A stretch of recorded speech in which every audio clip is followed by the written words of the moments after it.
আসসালামু আলাইকুম। সবাই কেমন আছেন? আশা করি সবাই অনেক অনেক ভালো আছেন। আল্লাহর রহমতে আপনাদের দোয়াতে আমরাও অনেক ভালো আছি। চলে এসেছি নতুন আরও একটি ব্লগ নিয়ে। আশা করি আমার এই ব্লগটি আপনাদের কাছে ভালো লাগবে। তো এই তো কথা না বাড়িয়ে ব্লগটি শুরু করে দিই। আজকের ব্লগটি শুরু করছি সকাল থেকে। সকালে ঘুম থেকে উঠে ফ্রেশ হয়ে একটু বাহিরে এসেছিলাম। আসার পর দেখতে পেলাম আজকে মনে হয় অনেক বৃষ্টি হয়েছে, জানি না কখন থেকে বৃষ্টি হয়েছিল। আমি ঘুম থেকে ওঠার পর দেখলাম বৃষ্টি, পরে একটু ভিডিও করে নিলাম, ভাবলাম এখন থেকেই ব্লগটি শুরু করে দেই।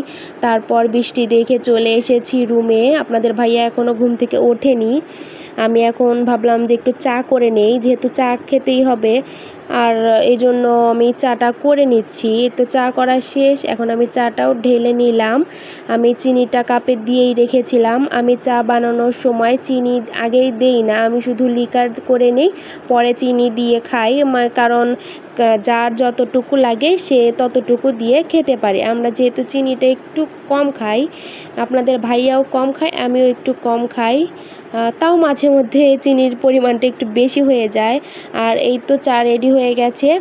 আর এদিকে আমি সাথে বিস্কিটও নিয়ে নিয়েছি, আর সাথে মাম্মামও আমাদের সাথে খাবে। তো ওই তো মাম্মাম আর ওর বাবা এখানে বসেছিল, আমি এর মধ্যেই চা নিয়ে হাজির হয়ে গেছি। এখন তিনজনে মিলে আমরা গল্প করব আর চা খাবো। আপনারা কারা কারা ফ্যামিলি সবাই মিলে এভাবে বসে চা খেতে পছন্দ করেন সবাই কমেন্ট করে জানাবেন। আপনাদের ভাইয়া যেহেতু আজকে বাসায় থাকবে, এই জন্য সকালের নাস্তা তো করতেই হবে, আপনাদের ভাইয়া নাস্তা করবে, এই জন্য ভাবলাম কি করা যায়। তারপরে ভাবলাম ফ্রিজে কালকে রাত্রে ভাত ছিল, কারণ কালকে রাত্রে যে ভাতটা রান্না করেছিলাম সেই ভাতটা আমরা কেউই খাইনি, পুরো ভাতটাই রয়ে গিয়েছিল। আমি ফ্রিজে রেখেছিলাম, সেটাই বের করে নিলাম। সাথে কালকে রাত্রে ডাউল ছিল, সেটাও বের করে নিলাম। আর ভাবলাম সাথে একটা ডিম ভাজি করি, তাহলেই আমাদের সকালের নাস্তায় আজকে ভারী খাবারই প্রায় হয়ে যাবে। ভাত, ভাজি আর সাথে ডাউল আর সাথে আছে ডিম ভাজি, এটা হলেই হয়ে যাবে। আমরা ডিম ভাজি খেতে খুবই পছন্দ করি, আমাদের সবাই ডিম ভাজি অনেক পছন্দ, এটা হলেই আমাদের হয়ে যায়, আর অন্য কোনো কিছু লাগে না। এই তো এদিকে আমার ভাত গরম করা শেষ, আমি প্লেটে বেড়ে নিয়েছি। এখন একটাতে আপনাদের ভাইয়া খাবে আর একটাতে আমি আর মাম্মাম খাবো। মাম্মাম যেহেতু হাত দিয়ে ভাত খেতে পারে না, এই জন্য মাম্মামকে আমি খাইয়ে দেব, তারপর আমি খাবো। মাম্মাম খুব কম হাত দিয়ে ভাত খায়, ছোটো মানুষ তো খেতে পারে না। আর এদিকে আমি খাওয়া শেষ করে চলে এসেছি রান্নাঘরে।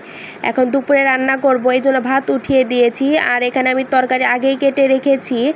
এখানে মাছটা পরিষ্কার করে এর মধ্যে হলুদ, লবণ দিয়ে, মরিচ দিয়ে মেখে রেখেছি, সাথে পেঁয়াজ কাঁচামরিচও কেটে রেখেছি। আর এদিকে আমি তেল গরমও বসিয়েছি যেন একটু তাড়াতাড়ি হয়ে যায়। এর মধ্যে এখন আমি মাছগুলো দিয়ে দেব আর মাছগুলো ভেজে নেব। আপনারা তো জানেনই আমি মাছগুলো ভাজি খেতেই পছন্দ করি, তাছাড়া আমার কাছে ভালো লাগে না। আর ভিডিওর মধ্যে একটা কথা বলতে চাই আপনাদের কাছে, আমার ভিডিওগুলি যদি আপনাদের কাছে ভালো লেগে থাকে তাহলে অবশ্যই আমার চ্যানেলটিকে আপনারা সাবস্ক্রাইব করে রাখবেন। আমি যখনই কোনো নতুন ভিডিও দেব তখন আপনাদের কাছে নোটিফিকেশন চলে যাবে, আপনাদের যখন সময় হবে আপনারা তখন দেখে নিতে পারবেন। আর এই তো কথা বলতে বলতে আমার মাছ ভাজিটাও প্রায় হয়ে এসেছে, আমি মাছ ভাজিটা উঠিয়ে নিলাম। এখন এর মধ্যে আবার আমি তরকারি বসিয়ে দেব। আপনারা কারা কারা এই মাছ ভাজি করে তরকারি রান্না করে খেতে পছন্দ করেন সবাই কমেন্ট করে জানাবেন। এদিকে আমি মাছটা উঠিয়ে রাখলাম, এরপরে আমি পেঁয়াজ কাঁচামরিচ দিয়ে একটু ব্রাউন করে ভেজে নেব। ভেজে নেওয়ার পর এর মধ্যে যা যা মশলা দিতে হয় সব কিছুই দিয়ে নেব, দিয়ে একটু কষিয়ে নেব। এদিকে আমার ভাতটাও প্রায় হয়ে এসেছে, আর এদিকে আমি মশলাটাও কষিয়ে নিচ্ছি। সবাই বলে যে মশলা নাকি বেশি কষালে মজা লাগে, আমারও সেটাই মনে হয়, আমিও এই জন্য বেশি করে মশলাটা কষিয়ে নিই যেন মজা লাগে। আর এইদিকে মশলা কষানো শেষ করে এর মধ্যে আমি কেটে রাখা পটল আর আলু দিয়ে দিলাম, দিয়ে একটু কষিয়ে নেব, যে পর্যন্ত একটু সিদ্ধ না হয় ওই পর্যন্তই আমি একটু কষিয়ে নেব ভালো করে। এখন কষালে হয় কি যে পরে অল্প পানি দিলেই হয়ে যায়, বেশি ঝোলের প্রয়োজন হয় না।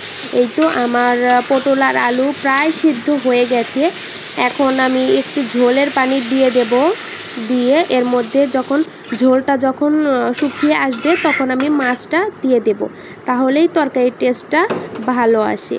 আর বেশি পানি দিলে হয় কি, বেশি ঝোল ঝোল হয়, তরকারি খেতে মজা লাগে না। তো এই তো আমি মাছও দিয়ে দিয়েছি।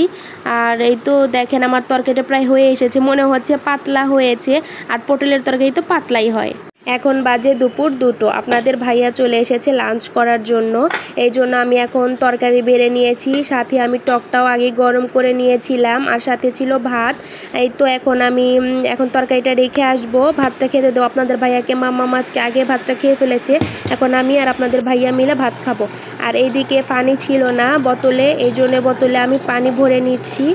এই তো আমরা খেতে শুরু করেছি, আমি আর আপনাদের ভাইয়া, আর মাম্মাম ওখানে বসে বসে কার্টুন দেখছিল। এই তো খাওয়া দাওয়া শেষ করে বেডে চলে এসেছি, মাম্মাম এসে শুয়ে পড়েছে। এখন আমরা একটু মা মেয়ে মিলে রেস্ট নেব। আর আজকের ভিডিওটি বেশি বড় করব না, সবাই ভালো থাকবেন, সবাই সুস্থ থাকবেন। আল্লাহ হাফেজ।